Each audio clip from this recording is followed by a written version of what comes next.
The whole system is geared to a theory that says cancer is a genetic disease, and all of the prophets and all of the interactions support that. So when you tell somebody the theory is incorrect, you don't want to hear it. It's denial, denial, denial, denial. Ignore the facts.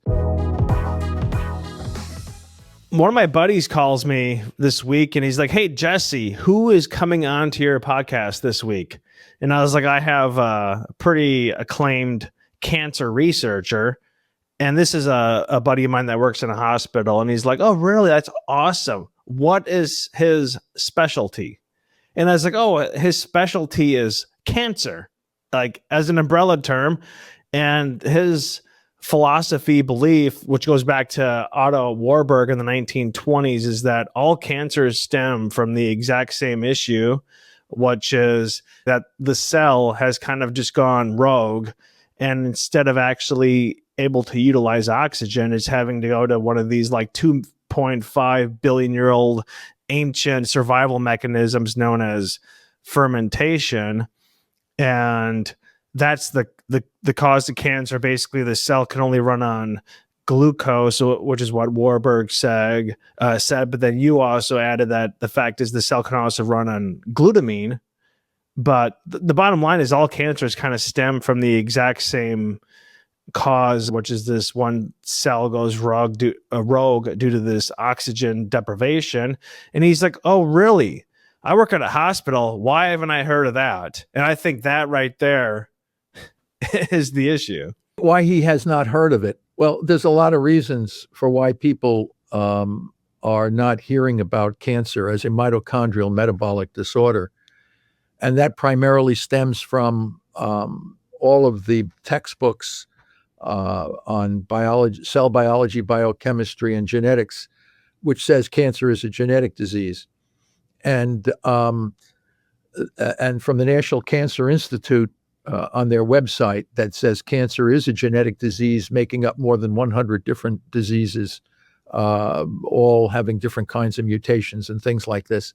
And that has then been incorporated into the general dogma of the field that cancer is a genetic disease, and it's by confirmation bias and ideological dogma that does not discuss alternative views that are strongly supported by scientific evidence.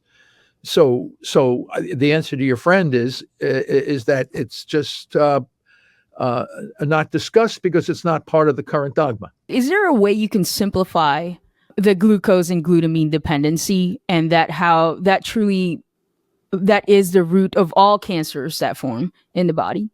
Well, I think Jesse kind of hit it right off the bat when Otto Warburg said that all cancers have a defect in their ability to generate energy through oxidative phosphorylation.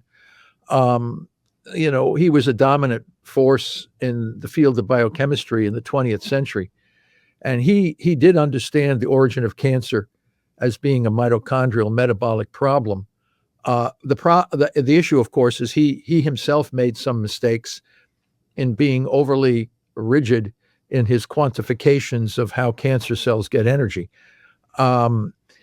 assigning the waste product of a fermentation metabolism is lactic acid. One of the waste products is lactic acid. And he was quantifying energy from fermentation based on the amount of lactic acid that a tumor cell would produce. He said that 1 mole of lactate produced would equal 1 mole of ATP, which is adenosine triphosphate, which is the metabolic currency for energy in the cell. Well, we've shown that that's not accurate. He's right, but the quantification is not accurate. He also did not know that there was a second fermentable fuel, like Jesse mentions, glutamine. Now, the field already knows glutamine is a major driver of cancer. The problem is, how does it drive cancer? Through respiration or through fermentation? And we now have shown, we published a big paper just recently in ASN Neuro showing that all these brain tumor cells, they generate significant ATP by a fermentation mechanism within the mitochondria itself, which is really interesting. So, and that gives you, in other words, the investigator would say, see, mitochondria are really healthy in cancer. They take in oxygen and they produce ATP. but they don't realize that the ATP being produced is actually a fermentation mechanism, not linked to the consumption of oxygen. This is the breakthrough. This is the new finding, that cancer cells can get energy, even though it looks like they're breathing. And it looks like even to Warburg, he made the mistake that when cancer cells take in oxygen, it's not linked to significant ATP production. A little bit, yes, but not to drive the dysregulated growth. So I speculated in my book that I wrote in 2000, published in 2012, and actually the paper in 2010, I speculated that there might be a second way cancer cells are gaining energy, and nobody picked up on it. Even though there was some work in the fruit fly Drosophila that kind of supported what I was saying, it wasn't shown in cancer cells. And then I teamed up with Dr. Christos Xenopoulos from Semmelweis University in Budapest, Hungary, who's the world leader on what we call substrate level, mitochondrial substrate level phosphorylation, which is a mechanism by which we can get ATP not linked to oxygen consumption. And he wasn't really in the cancer field at all, but he was in that area. And he looked at what I was saying. He looked at my plan and he said, well, you got the right idea, but the pathways are not accurate. So we together sat down and we made the pathways. We gave all of the hard evidence supporting what I'm saying. And now we published a big paper showing, as I said, we found succinic acid being released from the tumor cell as well. And as I said, Warburg showed lactic acid as a waste product for cytoplasmic fermentation. That's in the cytoplasm. And now we have shown succinic acid as the clear waste product of mitochondrial substrate level phosphorylation, which is a fermentation mechanism occurring within the mitochondria itself. And I realize this might be hard for a lot of people to understand, but if you really want to understand cancer, you better damn well know what the hell I'm talking about. That's all I can say, because this now opens up the strategy for how we can manage cancer. We now know what's driving the dysregulated growth. It's fermentation. And we know how we can target those two fermentable fuels to kill cancer cells without toxicity. And they can't burn fatty acids or ketone bodies. So they become restricted fuels. They're good for the rest of the body, but not for the tumor cell. So if we transition the whole body over to nutritional ketosis, low glucose, elevated ketones, and then come in strategically with drugs to target glutamine in a strategic way, we now have the plan to manage cancer effectively without toxicity. And nobody knows about that because they think cancer is a genetic disease. How does the body actually get rid of the two waste products, the lactic acid and the one that starts with an S today? Succinic acid. Succinic acid. It's part of the TCA cycle, to tricarboxyl. Let me give you an example. When people have heart attacks, they stop breathing. And within a very short period of time, the bloodstream fills up with lactic acid and succinic acid. We evolved to survive for short periods of time without oxygen, and our bodies immediately switch to a rapid fermentation metabolism, and that's to keep us alive. Now, if we don't get oxygen for 5 or 7 minutes, we're dead. We can't maintain life with fermentation metabolism by itself. But the idea that succinic acid and lactic acid fill up in the bloodstream really, really fast is indicative of us, our entire body, switching from oxidative phosphorylation to substrate level phosphorylation, which is a fermentation mechanism. And as soon as your heart starts to beat again and you recover, lactic acid and succinic acid are removed from the bloodstream. Some of that lactic acid goes back to the liver and is converted back into glucose, and some things like that can happen with the succinic acid as well. Now that is what happens in an acute interruption of oxidative phosphorylation. You see an immediate rise of fermentation waste products. In the case of cancer, those cells are always doing that, dumping out lactic acid and succinic acid, even in the presence of oxygen. So that's clearly telling us that the respiratory capacity of the tumor cell is corrupted. It's not able to get energy from oxygen effectively, so therefore it must ferment. And cancer cells have been telling us that for decades. It's just that we have ignored those signals because people think it's a genetic disease. And if you think it's a genetic disease, you're not seeing the obvious the obvious biochemical problem of the tumor. So we have gone off on a gene hunt for 50 years, trying to hunt down genes that are causing cancer genes. This is all nonsense. Those mutations that we see in cancer are all secondary effects of the damage to the respiration. So we put all those parts of the puzzle together, and now the problem is, how do you educate an entire industry that cancer is something other than what it was thought to be? I find it interesting because, there's kind of like two schools of thought when it comes to eating. Basically, like maybe you are a vegetarian or you eat meat, and it seems like in the national media or the legacy media, it's like, you got to eat your 5 fruits and vegetables a day, and kind of minimize your meat eating. But if you were living life 10,000 years ago, I mean, how many fruits and vegetables were really available to you? And secondly, the fruits and vegetables that were available to you had a significantly lower sugar content. I mean, to think like every dog is basically evolved from a wolf. Like they were selectively bred. So you have a Chihuahua, which great grandparent is from a wolf. Just like an apple, you have an apple today which has 5 times more sugar, and an orange that has 8 times more sugar that comes from some grandparent orange or whatever. But people weren't running around eating these oranges year round. They were eating meat. They were having to actually chase down this deer for like 24 miles, which is why humans run marathons, because we actually have sweat glands. We can actually run, right? We can actually sweat and run long distances. Like a lion will kill you in a mile, but we can run you down in 20 miles.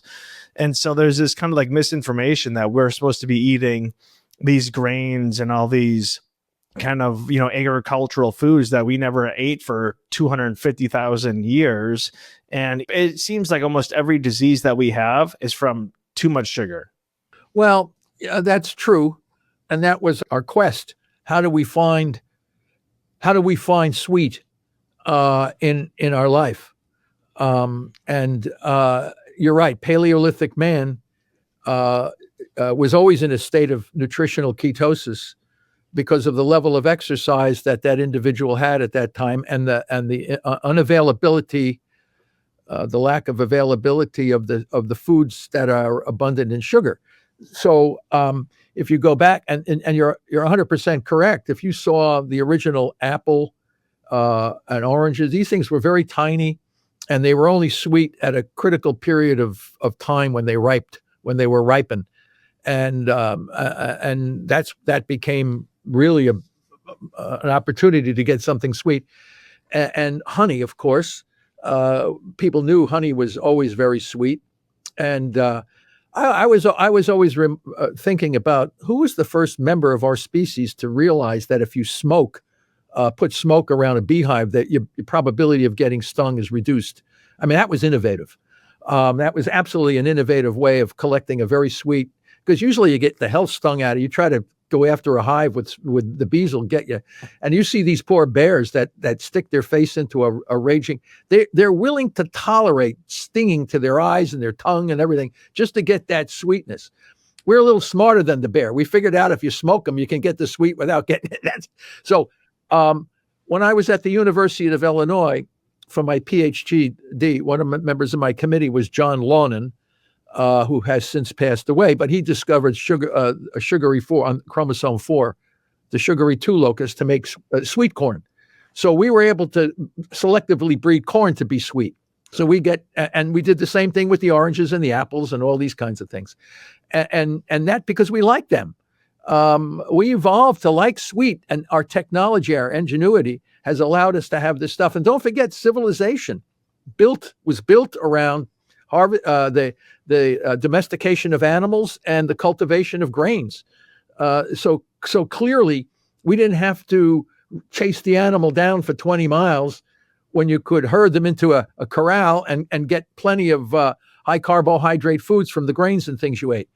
But in today's society, which is putting us at risk for not only cancer, but chronic diseases of every kind, we have deviated massively from our original way we lived.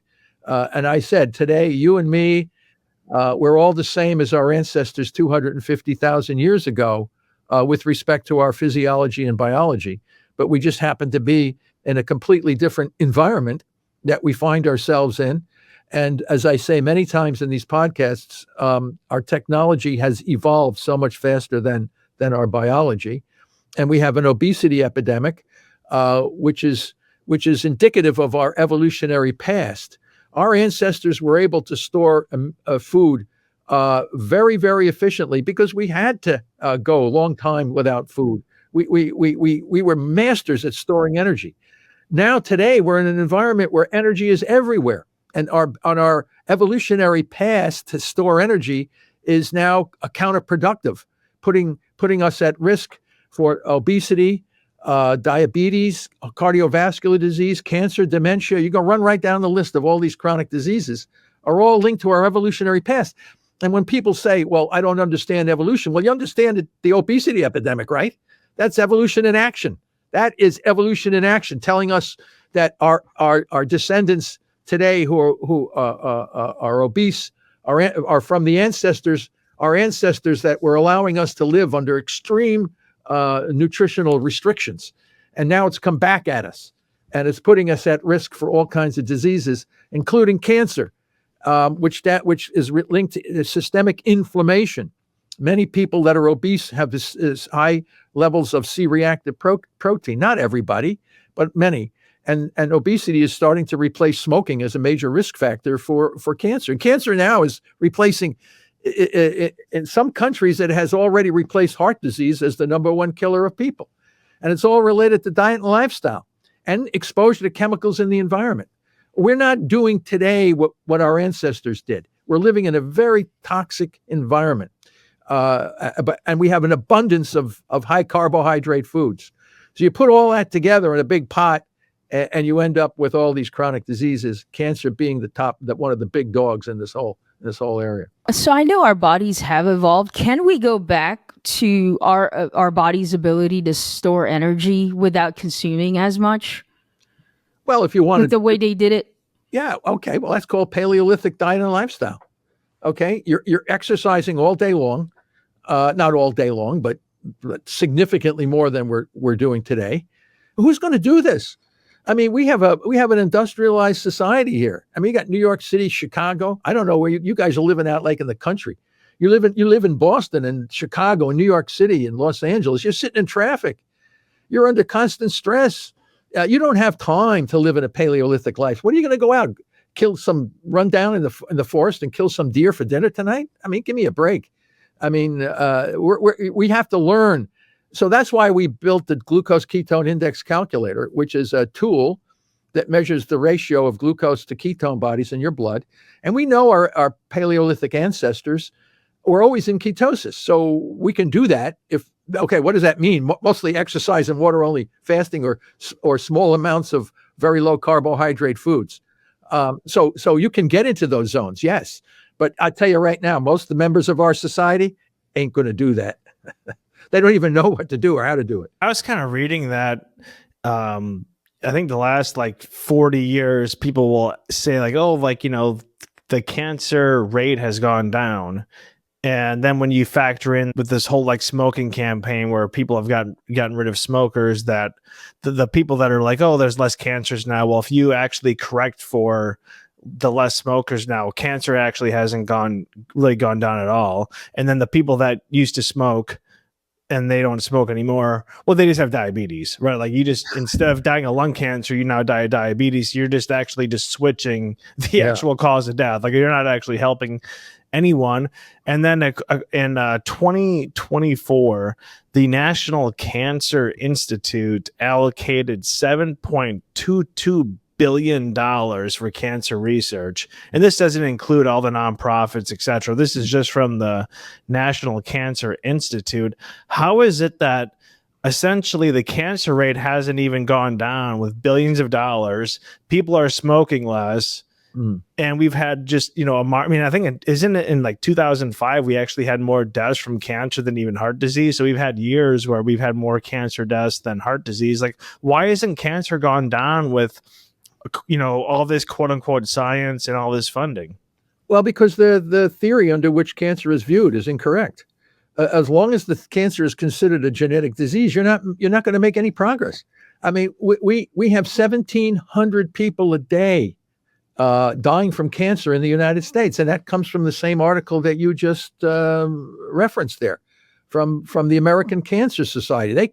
They catalog the dead. That's one of their great contributions to the field. They catalog all these people dying from cancer. So they have 611 or 12,000 people to die in 2024. And if you divide that by 365, you get close to 1,700 people a day. And if you divide that by 24 hours, you get 70 people an hour in the country dying. So by the time we end this conversation, 70 people in the country will be dead from cancer. And most of the time they're dying horrifically by being treated with toxic poisons, radiation, and all these drugs that half of these poor people are dying from the treatments. The body should not be poisoned and irradiated to make it healthy. So, and that's all based on the somatic mutation theory of cancer. They're using precision medicine, all these kinds of drugs you hear, targeted therapies, targeted this, targeted that. So you have all these dead, and you're 100% correct about, we started the anti-smoking campaign in 1991, 1992, and peer pressure stopped us from secondhand smoke and all this. And the National Cancer Institute, or I should say the American Cancer Society, shows that, we made tremendous progress, dropped cancer death rates by 33%. Yeah, that's all imaginary people. That's what you would, if people continue to smoke like we did, eating the bad foods that we are, we would have 33% more dead cancer patients. So the major drop in cancer was prevention. Okay. Now, when you view cancer as a mitochondrial metabolic disease, the onus to prevent cancer now falls on the shoulders of the population. We know how to prevent cancer. You cannot get cancer if your mitochondria become damaged and chronically damaged, switching to a fermentation metabolism. So you keep your mitochondria healthy, and the probability of getting cancer is significantly reduced. It'll go back to the Paleolithic periods. It will go back to the point before we had all the bad foods. And even they had a study on some monkeys where they rubbed carcinogen. It was some sort of macaque. It was these kind of monkeys where they rubbed carcinogen on the arm of the monkey. Now, and for 10 years, and then a chemical carcinogen, 20-methylcholanthrin. It's a chemical carcinogen. And they were not able to induce cancer by rubbing the chemical on the monkey's arm. And then they started to inject these monkeys with the chemical, still couldn't get cancer. For 10 years they did. It wasn't just like a week or two, it was 10 years. And the conclusion was that monkeys are a bad model for cancer. Now, the monkeys were eating their natural diet. Their natural diet has powerful anti-carcinogens in the natural diet. What they needed to do is they needed to take those monkeys and feed them jelly donuts and pizza and give them Coca-Cola every day, and then have some bobcat or lion walk around the cage, putting the fear of God into them, scaring the crap out of them, give them bad food, and then rub the carcinogens all over them. But you can't do that because it's called animal cruelty. So the experiment. So it's very hard for the human body to get cancer if you're doing your exercise and eating the same foods that we evolved to eat. So you see the explosion in cancer because we're not doing what we evolved to do. We're not getting the exercise that we're constantly under stress. We have poor sleep. We have emotional trauma. We have all kinds of poor food, bad food, all kinds of. So, I mean, it's not and it's all linked to it's cardiovascular disease, diabetes, obesity. All this is the same thing. It's all related to mitochondrial dysfunction. And you keep your mitochondria healthy, it's very hard to get cancer. So, but when you tell people that, they either, the NCI doesn't say that. And you're right, it has $7 billion. I showed the more money we give to cancer research from the private foundations, the more cancer we get. So I tell the folks that listen to me, I says, why don't you ask those foundations, the NIH included. NIH says it's a cancer disease, it's genetic. It says right on their website, cancer is a genetic disease. So the billions of dollars they're pouring into this stuff isn't going to work. all these drugs that we see, private foundation, breast cancer, Susan Komen, run for the breast, climb for the lung, swim for the brain. And who's on their scientific advisory boards? Scientists who think cancer is a genetic disease. So you might as well take your money and flush it down the toilet. It ain't gonna help anybody. And you can see that from the constant increase year in and year out of the number of dead people we have dying from cancer. Those numbers will drop only when the field comes to realize it's a mitochondrial metabolic disorder. Once they realize that, then you're going to see these numbers drop. People get much less health, and you're also going to drop all these other chronic diseases as well. That's why we built the Press Pulse Therapeutic Strategy, published this in Nutrition and Metabolism, which is the framework for how you're going to manage cancer. Now, that was the skeletal framework, the concepts. Our big paper just came out last week in BMC, Biomed Central Medicine, which is already within one day has reached one of the top viewed papers of the millions that have been published over the years. And it's a strategy on how to manage glioblastoma, a very deadly brain cancer. But the idea is the same strategy can manage lung, colon, breast, all the different cancers that we know of, because they're all, as you said, Jesse, at the beginning, they all have the same problem. They're all driven by a fermentation metabolism. They're not all genetically, they're all very different. Biochemically, they're all very similar. Let's say you're over 40, life is happening, you've got kids, you got a job, you're busy. How do we take care of our mitochondria and make that a priority? In a day-to-day, people's like, I've got to take care of my mitochondria today. Like, what do we do? Like, how do we get motivated? So going back to what Jesse said at the beginning, our Paleolithic man, animals in the wild rarely get cancer. And we know Paleolithic, people say, how were you? You weren't there. Well, we know dinosaurs existed, and none of us were around during the dinosaur period, but we know they existed. But we have populations of people on the planet today. They live according to their traditional ways, and they rarely have cancer. And this was Albert Schweitzer, the humanitarian physician, documented. He was looking for cancer in these African tribes, and he was shocked, couldn't find any. He said very rare, like he found one or two cases out of thousands of people that were investigated. Once the American diet and lifestyle enter your society, that's when all the problems start. So how do you prevent your mitochondria from becoming damaged? Again, you use the glucose ketone index. You can buy the machine on Amazon. It's the Keto Mojo. Now, people say, oh, okay, wow, this is really exciting. I'm going to go out and get a Keto Mojo, keep my mitochondria healthy, keep my GKI, glucose. And then when they realize what they have to do, they say, I ain't doing this. It's just... the temptations. We got Taco Bell's, baby. We got every kind of a pizza. We got every kind of a donut. And you say, you tell me I can't eat that? Did Paleolithic man, eat these donuts and pizza every day and chug down big gallons of Coca-Cola? No, let me say something. If Paleolithic man had the opportunity to do that, they'd be killing each other for these pizzas and Coke. I mean, this be gone to the promised land. Heaven has arrived. And now you're telling people they want to go back and live like the Paleolithic guy in a cave? Oh, give me a break. You're going to love it, right? What is he going to go eat the neighbor's dog? I mean, this is not what people are going to do. Although the president said that some people do eat these animals. I don't know if there's any validity to that. But anyway, I mean, you have to put these things in perspective to who we are today under our conditions today. But you have to just have the knowledge to know, it's very interesting because almost all religions always had some period of fasting. And you can if you can dovetail ketogenic metabolic therapy, low GKI, into some part of your religion, whether it's Lent, Ramadan, or whatever form of fasting you have for whatever religion you belong to, you might be able to delay entropy, which is the second law of thermodynamics. That's why we all die. Disorder is eventually what kills us. And if you live long enough, it's a systemic collapse of all your mitochondria, and you die. You enter equilibrium, which is basically heaven. But you want to live as long as you can healthy before you enter equilibrium. Okay.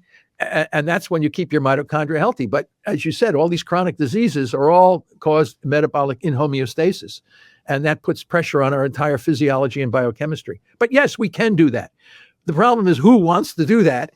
But we have the tool to do that. We have the glucose ketone index. calculator, which will allow you to keep your GKI at about 5, which people say, oh, that doesn't seem so bad. Yeah, when most people are 50 and 60, GKI numbers, and try to get down to 5. Oh my God, I can't eat this. I can't eat that. You find out you can only eat certain things and very little of it. Do you recommend like fasting, every week, every month? Like, do you fast often? Is that? No, I don't do that. I mean, I'll skip meals for sure. Okay. I do exercise. No, I'm at a university where I got these beautiful gyms, all the facilities right out the door. I can, but most people can't do that. They're working their ass off, and these working hard. They're working hard. These poor folks. Some of them have 2 jobs, and they're living hand to mouth, and they're struggling. And how are they going to have time to do all this stuff? This is what. They're hungry. They're working hard, and then you're going to tell the guy, "Oh, don't eat for a week." It doesn't make any sense. But people can, if they know what to do and how to do it, they can improve their life. And that, I don't recommend anything. I don't recommend. I don't care people what they want to do. I just said there are tools available for them if they would like to do that. That's all. If you look at any like detective novel, it's always like follow the money. And so when you look at, Big Pharma, of course, makes over $1 trillion a year, and they're selling these, exotic drugs, et cetera, that require a lot of clinical trials, which are very expensive, and all the other research. But if you were to just tell someone like, hey, you got cancer, you need to just reduce your carbohydrates, maybe do a carnivore diet, and then just take some compound to reduce the glutamine. I mean, how much profit is in that? There's like, you can't, you're not doing all these, PET scans and running them through all these tests and whatnot. Like, there's really no money in it. Is it just that simple that there's just no money in it? And this is the reason? I mean, because like I said, Warburg in the early 1920s already said this. So this is over 100 years old. This is over a century old. Why is this not well known? Is it just simply follow the money like any detective would do? Well, no, I think in part that's true, but it comes down to what is cancer? Is it a genetic disease or is it a mitochondrial metabolic disease? If it's a genetic disease, then it makes sense to develop all these extremely expensive drugs, because you're telling people that this is the way it has to be. These expensive drugs cost a lot of money to make, these CAR T immunotherapies and all this kind of stuff. Very, very complicated types of drugs.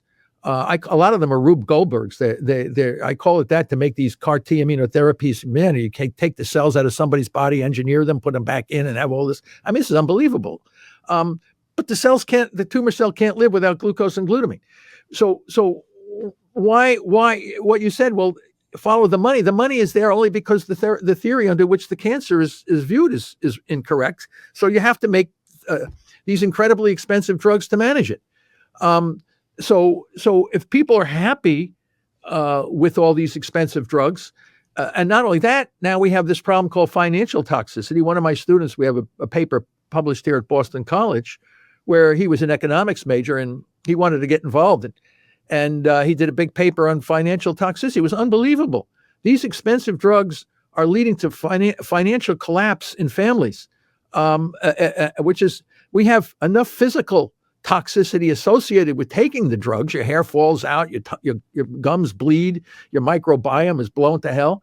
And now we're charging you so much money, your whole family finances collapse, put you into a state of that marriages fall apart, people commit suicide. I mean, this is immoral. This is absolutely immoral. But it's done because the theory is incorrect. Once people realize that cancer is a mitochondrial metabolic disease, a lot of this will go away, and the transition to the new way of treating cancer will happen. But if you go to any major hospital, ask anybody, what is cancer? Oh, it's a genetic disease. Sugar has nothing to do with cancer because cancer is a genetic. Eat whatever you want. This is the misunderstanding of what we're dealing with. So you're 100% right. The profits are there only because the theory is incorrect. My overall point, though, is like a lot of these doctors, they're not morons. I mean, they went to school. A lot of these, of these top doctors, they went to Johns Hopkins, or they went to, some of the top universities in the country. They've read the research. But if they were to be like, oh, yeah, Warburg's right, there's no money in it. Their self-interest and the money overtakes their desire to be correct, right? Like these people aren't idiots. No, but no, of course not. But they're not trained to know the answer either. All the medical schools, because I put my students into these medical schools all the time, and they're all told that cancer is a genetic disease. So you go to the oncology and they learn how to irradiate and treat people with poisons so you don't kill the patients. And I don't think that these physicians are all interested in making money. Of course, many of them are, but many of them go in there because they want to help people. But the education and structure they're getting is not appropriate for the job they're doing. Now, the guys who do hip replacements and these kinds of things and rebuilding blood vessels and all this kind of stuff, that's the great advance in our technology. I mean, hip replacements, knee replacements, shoulder. This is really where you'd like to see the cancer field go. But the problem is that when you're told the disease is something other than what it is, no, these guys they just memorize all kinds of stuff and they go along to get along. And this is the way it is. And then if you try to challenge it, you get slapped down. The medical establishment says, no, we have a standard of care. You must follow the standard of care. And if you don't follow the standard of care, we're going to take your license away. So they're trapped. Many of these guys would love to do metabolic therapy, but they can't. The system does not allow it. So we're up against a lot of barriers here, a lot of roadblocks in moving the field. And yes, of course, the revenue generation is keeping the status quo in place. Of course, hospitals, physicians, the pharmaceutical industry, the academic industry, getting those $7 billion in research grants to support research on targeting genes and look at all the mutations. Of course, the whole system is geared to a theory that says cancer is a genetic disease, and all of the profits and all of the interactions support that. So when you tell somebody the theory is incorrect, you don't want to hear it. It's denial. Ignore the facts. But it's up to the people. What do the people want? If the people become educated and know, they'll put the pressure on these institutions to make the change because they don't want the current standard of care. It's not working. 1,700 people are dying each day as the result of a failure to understand the correct theory that underlies the origin of cancer. It's not that complicated. I almost feel like there has to be some sort of cultural revolution for most of us to accept it. Like, so, the genetics guys that say, it's genetics, and then somehow it morphs into I think culture has to have a part of it. But right now it's so easy. You watch a football game with your buddies and you're eating Tostitos and Coke and whatnot. And do you think there's a chance that a cultural revolution might come into play? Well, it's up to you guys. You guys are the ones that are going to suffer the most. I tell you, so many young people coming down the pike in their mid-30s, late 20s, mid-30s, early 40s, they're getting hammered. I never saw anything like it before in my life. I said, what's going on? All these young people getting cancer. Oh, yeah. And then we're going to watch the Super Bowl, and then we're going to watch college football, and we're going to see some guy coming on telling everybody to get into a Paleolithic diet and lifestyle. Let me show you a glass of water and an empty Coke. This is not going to work. Right? Exercise more. Like, you think you're going to pay $1 million a 30-second bit? Like, exercise more. Well, not only exercise, let me show you, instead of a big Coca-Cola, let me show you a glass of water. And a plate that has no food on it. Yeah. Oh, no. How do you think that's going to go over during the Super Bowl? Oh, man, we're doomed. It's not going to work. No, well, you're not doomed, but I think education and knowledge are the platform on which you got to work. And I'm not saying never drink Coca-Cola or eat pizzas or donuts and this kind of stuff. I'm just saying that there's a time and a place for it. And if you can get a lot of exercise, keep your weight down, use the glucose ketone index, and there's going to be money once people realize there's always, one of the great things about our species is entrepreneurial. There'll be some guy out there who can figure out how to flip the switch on the revenue generation. So that's not me. I get gratification to know that metabolic therapy can keep people alive far longer at a healthier quality of life than current standards of care. And I think for me, that's gratitude enough. But I'm not denying that somebody who wants to make millions and millions of dollars on this, once they figure out how the glass of water and the empty plate is going to generate revenue to the same level as what's going on. But no, it's going to be exciting. But your age group, you guys got to get involved with this. I mean, you're the ones who are going to pay the price, a heavy price. The nice thing about metabolic therapy is you can do it as a preventative. Keep your mitochondria healthy, which will delay or prevent cancer. But once you get cancer, you now can take charge of it by knowing what you need to do and how to do it. But you also like to have some knowledgeable person guide you through the steps. And that's why we published this great big paper recently that has kind of a almost somebody with, well, most physicians would have to be retrained, I think, but it's not complicated. And we don't deny surgery in managing cancer because if we shrink angry, inflamed tumor down to an indolent kind of a mass, a surgeon can come in and take it out. We don't deny the current chemotherapies or immunotherapies. We think those things could be very valuable if done in the right way at the right time, not the way we're doing it today.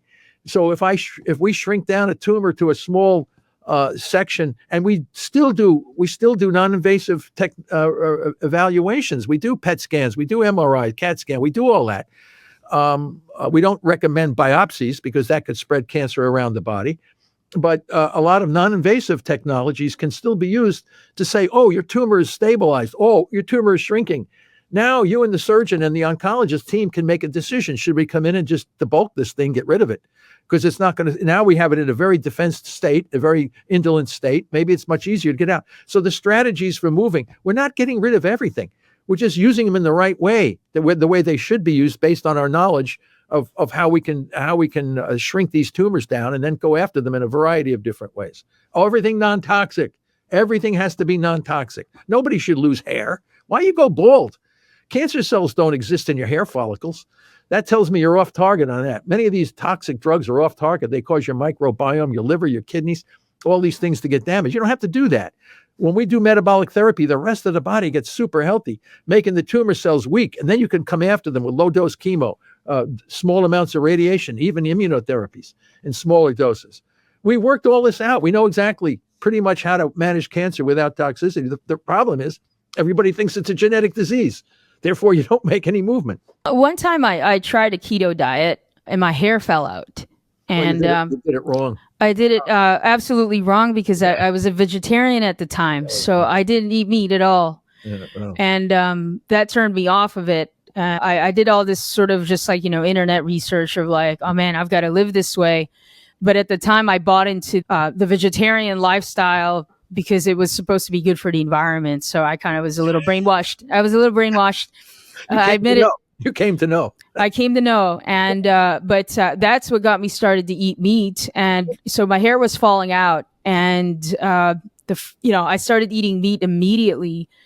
And within about 2 to 3 weeks, the falling stopped. I'm still dealing with the repercussions of that time period, but for 2 years, it messed me up for 2 years. Yeah, well, I think that's can I still recover? Oh, yeah. Our bodies are an amazing healing machine. And someone as young as you should have any problem. Don't forget, always consider our evolutionary past. We were never vegetarians. That didn't prevent us from eating tubers and roots. And don't forget, we're omnivores. We can eat, our ancestors ate everything that swam, flew, crawled on this planet. We did not deny ourselves. If you go around the world, then people eat all kinds of weird stuff, right? They're always eating stuff.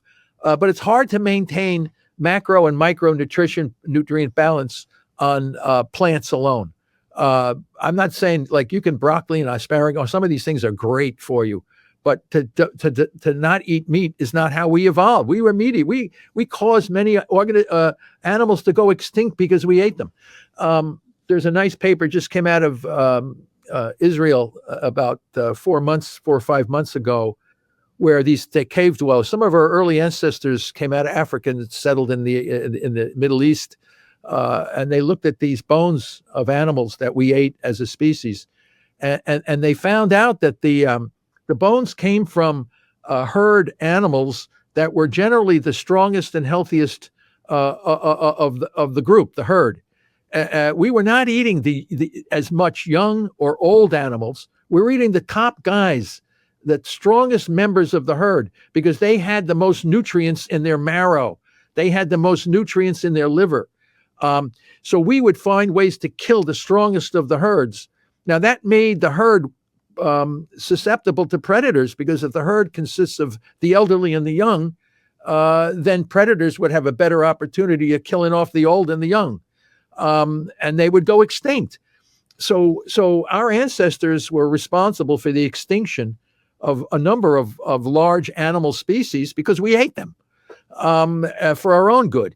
And we devised more and more techniques to kill and eat animals. And that's why and then we would have to move because we would kill and eat everything. So that's who we are. That's who we are. And we're no different today than we were then. We just put ourselves in a different environment and we suffer. Your hair falls out because you ate only plants. My macro and right. But you listen to these guys on the web. They talk the talk. They think they know what they're talking about. They don't publish any papers. They have very few functions. They don't know what the hell they're talking about. And the poor people in the population say, "Oh, this guy really thinks he makes me feel good," and he says this. He has no credibility. He has no clue about evolutionary biology. When you don't understand evolutionary biology, you put yourself at risk for all kinds of crazy things. So you just have to know this stuff. I'm telling you now. I don't care what people think. I mean, but if you really want to know, you got to really understand evolutionary biology. That's how we're going to manage cancer. Once you realize that it's going to be a manageable disease. We tend to just look through YouTube, and someone looks great on camera, and so you're like, oh, they must be an expert. And so I made a mistake, and for anyone listening who got this far, don't do that. Like, really, really, really dig into this stuff, because I did too many experimenting with my body, but now I really want to just simplify it. But I'm married to my work, so it's very difficult. I'm having a hard time finding the motivation to do this, but I think talking with you today is probably going to help kickstart my motivation. I really got to start paying attention. Whatever you eat, it has to be balanced in micro and macro nutrients, and keep it as simple as possible. I mean, and also we have to be careful. A lot of the foods that we are eating today are highly processed. Even the vegetables are like processed. And there's a new term that came out a couple of years ago in the Oxford Dictionary called locavore. It was a term entered into our vocabulary. It's to eat foods only grown, all natural and grown locally. So rather than the supermarkets and all these, but it's convenience, and people don't like to be hassled. They want convenience, but I guess we have all of us have to be more aware of the price we have to pay for convenience. But we have the ability to every now and then tap into our past, our biology, our physiology of who we are as a species. We can go a long period of time without eating, and stopping carbohydrate consumption is like stopping alcohol or nicotine addiction. It's not easy, and people don't believe me. Try going 3 days with just drinking water on a cold turkey. What we do for the cancer patients is we bring them into a very low carbohydrate, zero carb diet for about 10 or 20 days, and then transition them to water only fasting, get the GKI down real low, about 2.0 or below, and then you come in and hit them with the glutamine targeting drugs. So the patient is gradually, you can go from third floor to first floor by jumping off the building and hitting the ground real hard, or you can take a stair step and get down to the same place. It just takes you a little bit longer. So we like to let the body adjust gradually to the new metabolic changes that are occurring. And it makes it a little bit easier, a little bit less difficult going through a gradual transition rather than an acute transition. So all of this works out, and it'll all be very effective. And when we see these cancer patients that not only manage their cancer, they also seem to get rid of diabetes, cardiovascular disease, type 2, all these hypertension, all this other stuff goes away along with the cancer. So it's really and we're allowing the body to go back into a healing state. And a lot of the drugs and things that we give to people work on one particular part of the problem, but cause other problems in your body that are counterproductive, off-target effects. So we always have to be aware of that. But we like convenience. We like to have a quick fix to whatever we're interested in. That's who we are. We like quick fixes. We don't like to waste a lot of time. I can't deal with this. I got to have a quick fix. Same with the weight loss drugs. They're injecting people with all these drugs. They want to lose weight quick. It took years and years for the body to put on all that weight. Now you want to get rid of it in 6 weeks or 10 weeks. Doesn't make any sense. So, and you put yourself at risk for who knows what else. So it's just, what it is? It's better having a better understanding of biology. If you understand biology logically, you can make these adjustments and improve your overall life in many, many different ways. One of the things that I heard you in other podcasts talk about was basically like you need to educate yourself. Like if you have cancer, basically a lot of these doctors just are uninformed about the actual particularities of this, cancer as a metabolic disease. But of course, these doctors have like 12 years of school. You're working as like a plumber. I mean, how do you have time to even, that's the whole reason you have quote unquote experts, right? Is you need to have someone that can teach you how to get through this process. But I had a buddy whose friend was a plumber, and he was diagnosed with stage 3 cancer, goes, gets the standard chemo. And after one round of chemo, he's like, yeah, this just isn't working. So he does his own research, and he takes a dog dewormer. I think it's called like Fenben. And the doctor gave him less than a year to live. He read online, do some high doses of vitamin C. So he's doing high doses of vitamin C, taking this Fenben. And within a couple of years, he basically got rid of the cancer. His oncologist is like, yeah, you're a miracle case. Like, you're the only person I even knew who's ever like beat this, the stage 3 pancreatic cancer. He, of course, didn't even tell his doctor that he was taking a dog dewormer because he was afraid they'd call the FBI or the CDC or something like that and put him in jail over this, which, I mean, in itself is another issue.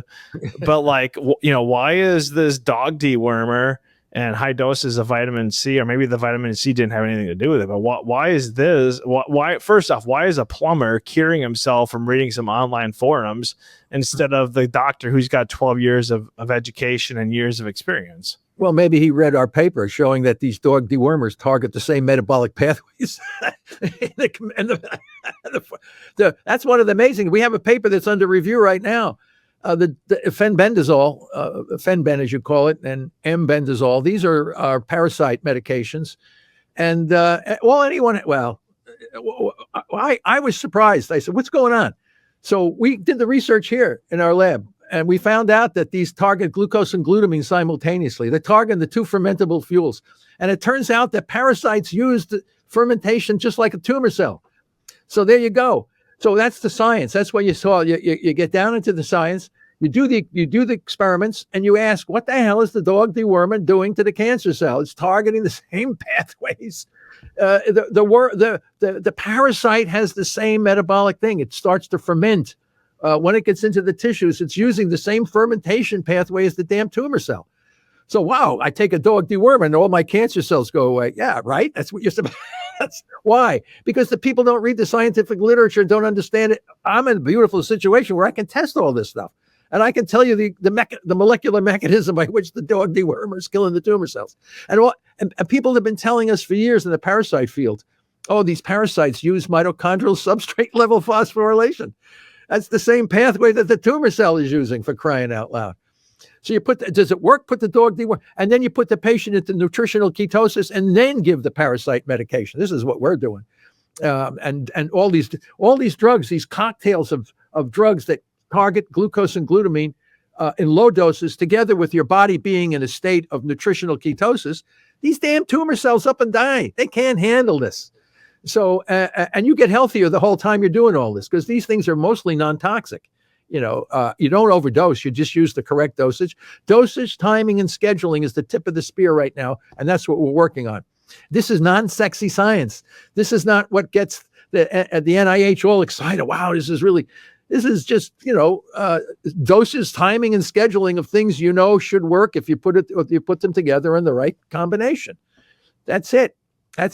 Not that complicated. That's crazy. It's feeling like it's so much more simplified. I wonder how the cancer research field is accepting all this. They're not accepting it. So that's sort of the battle that you're. No, they ignore it. They say I'm wrong. They say I don't know what. Why don't you read the damn papers, for Christ's sake?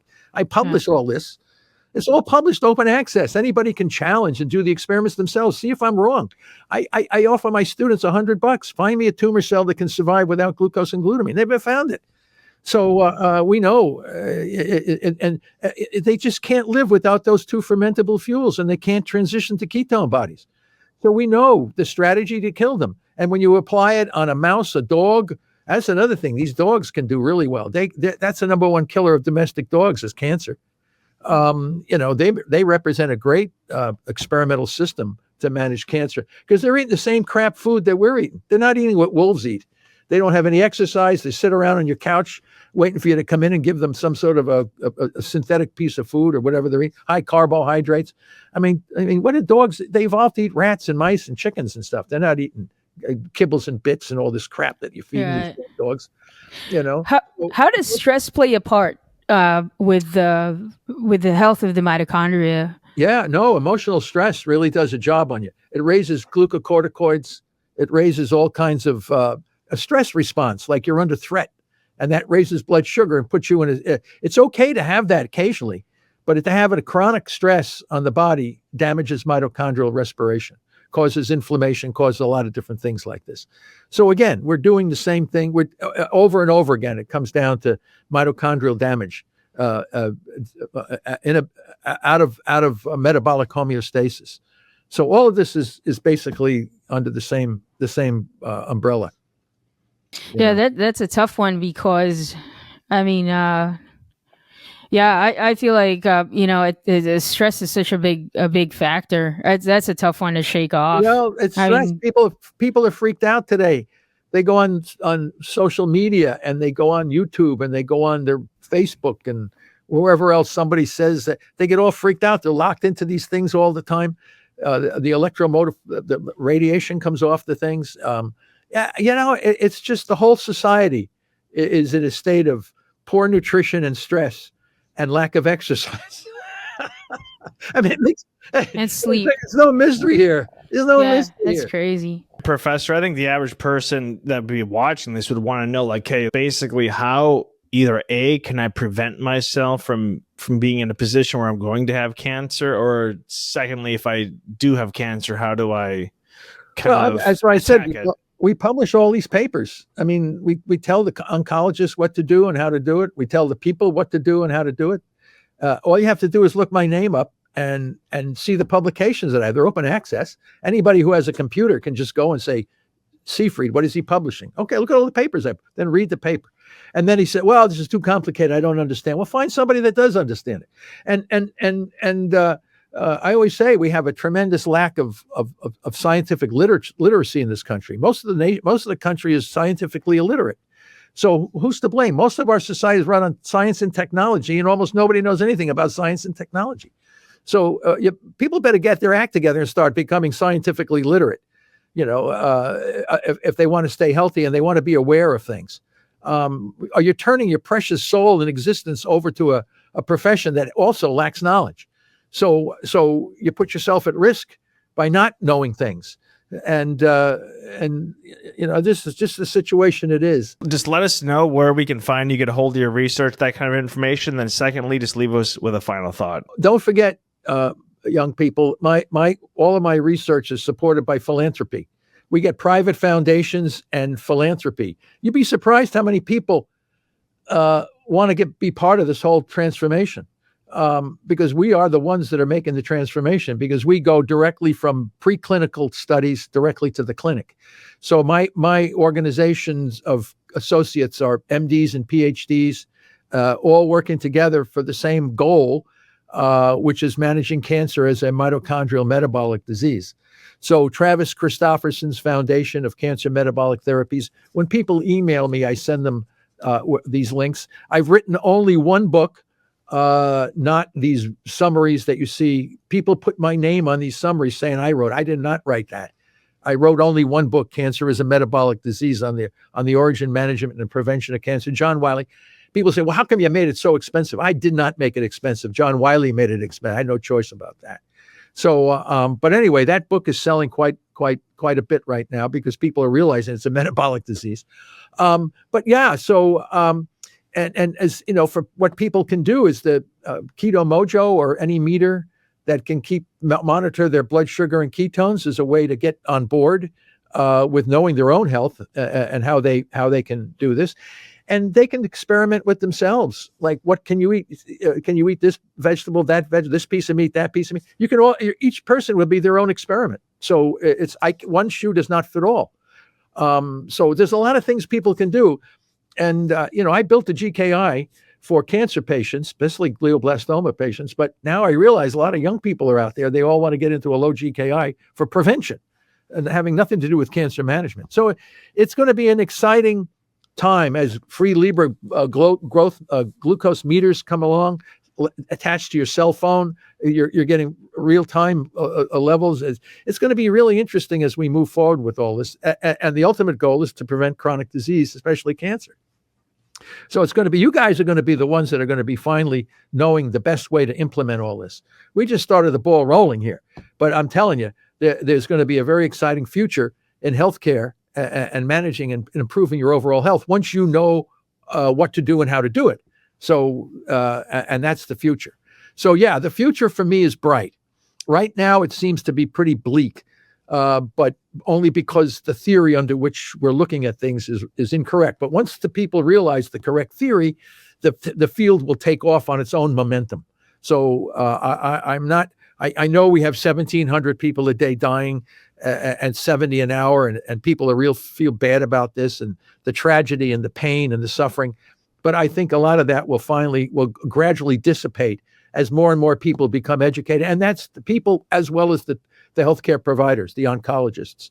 So that all has to change. And the entrepreneurs will come in at some point and figure out how to make the business transition, and things will try to get back on track. So that's my hope for the future. Gosh, we really thank you for your work on this, and it's kind of sparked my journey anyway, my personal journey. I definitely want to get the Keto Mojo. That's the product you're talking about. Yeah, you can get it on Amazon. It's on Amazon. The Keto Mojo GK Bluetooth glucose ketone index. Okay, we'll link that below if anybody's interested. Probably other sources too, but that's the one that jumped into it first. Yeah.